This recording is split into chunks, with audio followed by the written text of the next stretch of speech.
ખબર છે કે હું નાનો હતો ને ત્યારે થોડુંક હકલાતો. ચીજો ખાવા મળ્યો ઉખરસી વેચ છો કે ખાશો ખમણ જેવો તો છો ખમણ હું ગવરાય ગામને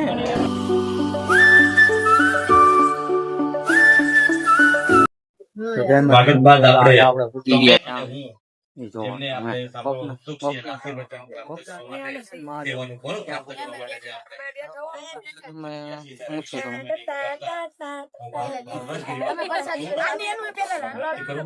કે અમને ગોપનાથ દાદા પ્રત્યે रुचि વધે પ્રીતિ વધે मतलब कि वो अलग ही लेवल का बन रहा है हम तो परम आशीर्वाद થોડું ઘણું દેખાડી દીધું તો છે પણ ફોર કેમ જ ઉતરે આપણામાં પણ બહુ ઊંચું છે ને એટલે હાથ આપણે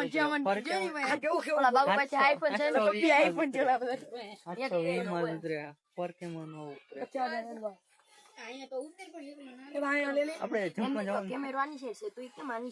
હાલો જમવા જવાનું છે ને થોડો ઘણો આનો ઉતારી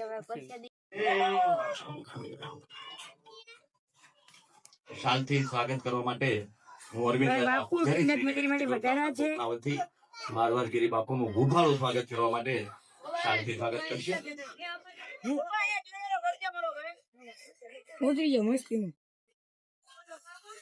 બોલ ગજાનન મહારાજ કી જય, સિદ્ધ ગણેશ મહારાજ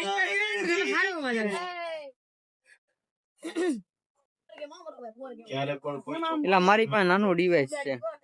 સમય કાઢો. આપણે કહેતા હોય ને કે ભાઈ હું તમને ઓળખું છું અને હું તમને જાણું છું. હવે જાણવા જેવું કેવું છે ને ઓળખવા જેવું કેવું છે ને એ સમજવા જેવું છે. આપણે જે સાનિધ્યની અંદર બેઠા છીએ ને તે પૌરાણિક છે, તો ખરેખર એને ઓળખવાનું ન હોય, એને જાણવાનું હોય. અને જાણવાની જે ચેષ્ટા હૃદયની અંદર જ્યારે જ્યારે માણસની અંદર સમજણનો વિકાસ થશે ને ત્યારે થશે. ઓળખવાનું કેને હોય કે ભાઈ આપણી સાથે કોણ છે ને કોણ નહીં, એને ઓળખવાના હોય. એ કેટલી ઘડી કેવી રીતે અને શું કામ છે ને એ ઓળખવા માટેની વ્યવસ્થા છે જીવનની અંદર. પણ જાણવાની જયારે વાત આવે છે ને ત્યારે આપણા સનાતનના જે દેવી દેવતાઓ, આપણા જે આસ્થાના કેન્દ્રો, સંતો, મહાપુરુષો, આશ્રમો, મઠ મંદિરો જે પ્રાચીન સમયથી 100, 150, 200, 500 વર્ષથી જો એનું અસ્તિત્વ આજે પણ હોય તો ખરેખર એને જાણવું જોઈએ કે એવી કઈ શક્તિ, એવી કઈ તાકાત, એવી કઈ વ્યવસ્થા છે કે તે આજે પણ જે છે ને સનાતનની ધ્વજાને અવિરત ફરકાવી રહ્યા છે. વિચાર કરો કે આપણે 4, 4, 5, 5 પેઢીઓથી જે આપણે પરંપરાથી એની પૂજા કરતા આવ્યા છીએ, એની ઉપાસના, એમની સાધના, એમની સેવા, તો હવે એની કવડી એવી કૃપા છે આપણા પૂર્વજો ઉપર કે આપણી સુધી આ વ્યવસ્થા પહોંચી. આજે બધા આ કોઈ નક્કી નથી કરતું, આપણે જ નક્કી કરીએ છીએ કે ભાઈ ક્યાં શું કેવું અને શું કામ છે. આ બધું આપણે જ નક્કી કરીએ છીએ, કોઈ બીજું નક્કી બહારથી કોઈ આવી નક્કી નથી કરતા. જો કે ત્યાં જોડાઈ જવાય, મત તો પૂરો થાય એટલે જય માતા. પણ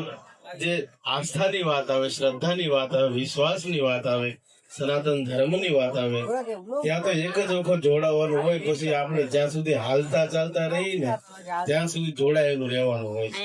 એવી અમારા સંતોની, મહાપુરુષોની જે છે ને એ વાણીની અંદર, સત્સંગની અંદર એવું કીધું છે કે સ્વધર્મ એ એક જ વખત જયારે તમે તમારી જાગૃત અવસ્થામાં આવી જાવ, તમને સમજાય જાય કે આ અમારા ભગવાન છે, આ દેવી દેવતા, આ સંતો, આ આપણા છે, તો પછી ઠેઠ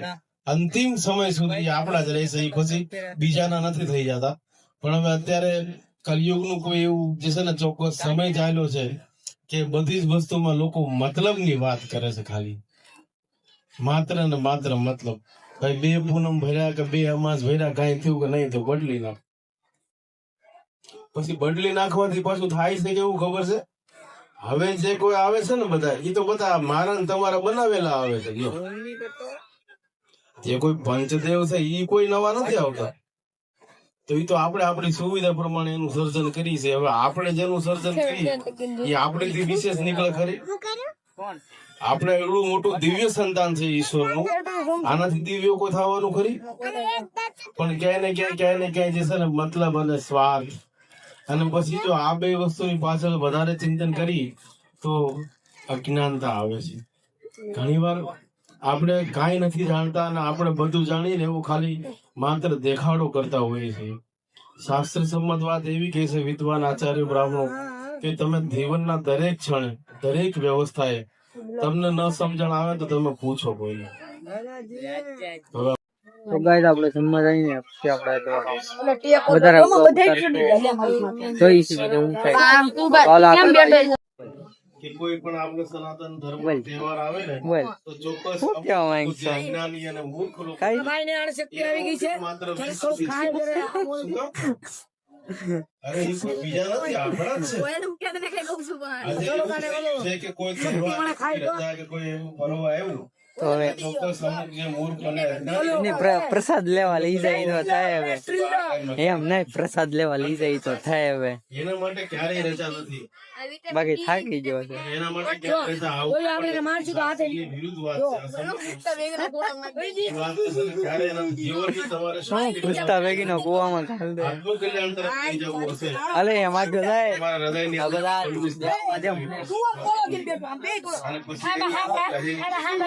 આચાર્યો છે માર્ગદર્શન લેવું કંઈક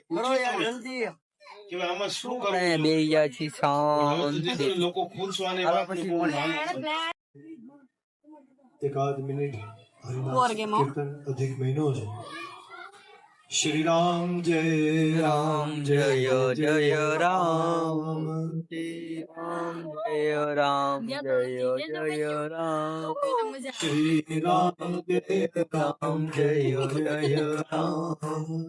श्री राम जय राम जय जय राम श्री राम जय राम जय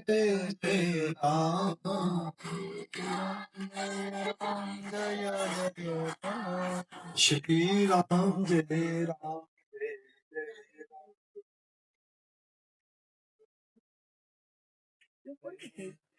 मंगल भवन या मंगल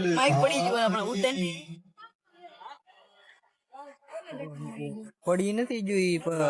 ઉતાર્યું છે બીજા પાસે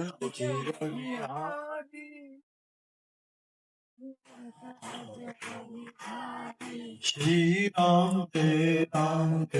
जय राम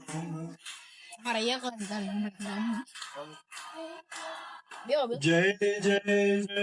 हनुमान गुसाई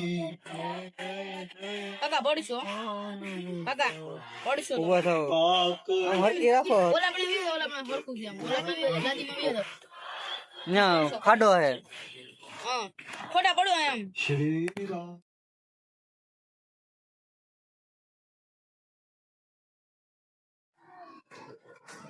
ओम नमः पार्वती माता હર હર મહાદેવ श्री गोपनाथ महादेव भगवान बुद्ध बाबा गोपनाथ महादेव नाम चौहामा कोटि कोटि वंदन આજે નિમંત્રિત થયેલા પરમ વંદનીય ભરદ્વાજ ગિરી બાપુના ચરણોમાં વંદન પૂજ્ય યોગાનંદજી મહારાજ બાપુના ચરણોમાં વંદન ગોપનાથ પરિવારમાંથી એક યુવાન જે વ્યાસપીઠને સમર્પિત થયા છે એવા શાસ્ત્રીજીને પણ મારા વંદન એટલે એ સમયમાં 3 વર્ષ સુધી અનુષ્ઠાન કર્યું રામચરિત્ર માનસ અને પછી એ સમય એવો હતો શાસ્ત્રીજી તમને આજે થોડાક હાથમાં લઈ લો કારણ કે તમે મારી નાતમાં આવી ગયા છો અને એક યુવાન જયારે વ્યાસપીઠને સમર્પિત થતો હોય ત્યારે છાતી ગદગદ થતી હોય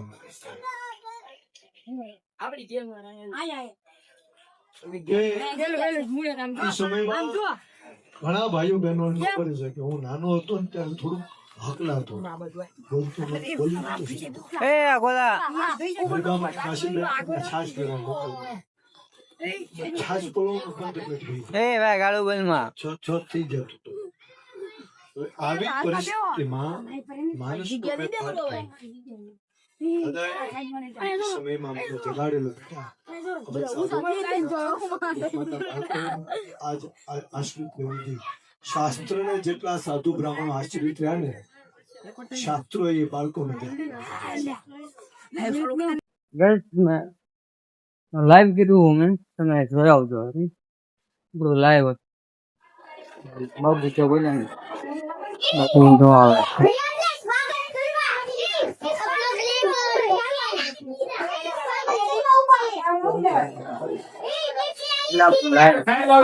તમે જોઈ આવો આપણે લાઈવ કરો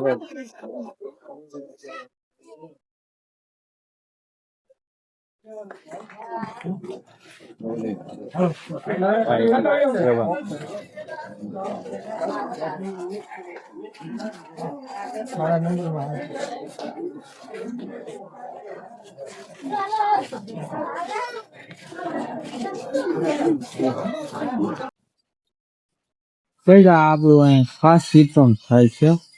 આ બધા આમ નીચે જાય નીચેના બધા આમ દેખાડી ન શકવાનું ભૂલી જાય આપણે થોડીક વાર પછી સમજીએ પછી ઉતારીએ ગાઈસ આપણો ભાઈબંધ મળી ગયો છે પક્કો એ પક્કા તો પક્કો સાંભળતો જ નથી એ સાંભળતો જ નથી તો આપણે ખાઈ બાઈ પાછા મળીએ ચીજો ખાવા મળ્યો ઉકળશી વેચશો કે ખાશો હે કિલો ગાજો ખમણ જેવો તો છો ખમણ હું ગવરાય ગામને જો ઓલો હંતાઈ ગયો ખમણ જેવો તો છો હું હવે ખમણ ખાવા હાલો કઈ તારી જેવું ગુદાય નથી આવું ખમણ જેવું આ જો રવિ વેસે એવો છો ખાય એટલો આપડે આમ ભાત વેચતા હા પછી કાઉન્ટર ખાલી કરી નાખ્યું ભાઈ ના ફૂલ નો વરસાદ થઈ ગયો તો ફૂલ ફેંકે બધા હા દેખાતું નથી કદાચ બાકી ફૂલ ફેંકે બધા કે ને તો આપણને હામાં કેવા મળે તો પછી એને કેવું હાલો હવે ઘરે બધું સાઈ છે તમને ખબર હોય તમારું ઘર આવે છે તો આપણે હવે ઘરે જઈએ છીએ પછી મળીએ છીએ બીજા નવા વ્લોગમાં ચાલો તમે લાઈક કમેન્ટ કરી દેજો ઓકે બાય